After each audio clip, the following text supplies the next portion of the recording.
અમે ગોવર્ધન ચોકમાં રહીએ છીએ, આર્યમાન રેસિડેન્સી. અમારી માંગ એ જ છે કે અમારા બોરમાં ગટરનું પાણી ભરી જાય છે. આજે છેલ્લા 3 થી 4 વર્ષથી આ પ્રોબ્લેમ છે. અમારે વર્ષે 2 થી 3 વાર આ પ્રોબ્લેમ થાય છે. મહિના દિવસ સુધી અમારું પાણી ક્લીન થતું નથી. અમારા બાળકોનું સ્વાસ્થ્ય માટે અમે અત્યારે હવે અમે કીધું છે તો ઘણા ટાઈમથી આ બધાને કહીએ છીએ.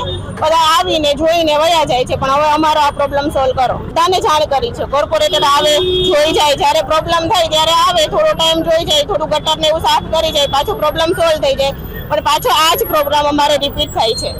Aryaman residency ward number 12. અમે હવે પછી મત દઈ નહીં આપીએ, અમે કોઈને મત જ નહીં આપીએ. પણ અમારે પાણીની ખૂબ જ સમસ્યા છે, એટલે અમે આજે રોડ ઉપર ચક્કાજામ કર્યું છે.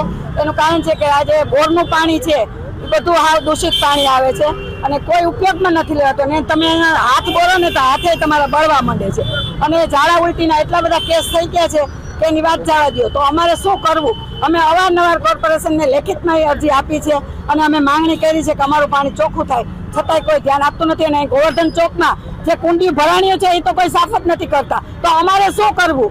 એટલે ચૂંટણી આ વખતે આવે છે, કોઈ અમારી આવું ન જોઈએ. મત આપવાનું, મત લેવો હોય તો આવી જવાનું. પ્રયાસ એટલે જ કે લોકો જાગૃત થાય અને જોવે કે આ સોસાયટીમાં જોવો કોઈ ધ્યાન આપતું નથી, કોર્પોરેશન વાળા ધ્યાન આપતા નથી. એક પ્રદીપ સર છે જે દવ, એ અમારી સોસાયટીમાં અડધી રાતે બોલાવો એટલે આવે છે, બાકી કોઈ કોર્પોરેટર આવતા નથી. ચૂંટણીમાં કઈ 5 વર્ષ પહેલા આવ્યા હતા ને આ 5 વર્ષ હમણાં થશે.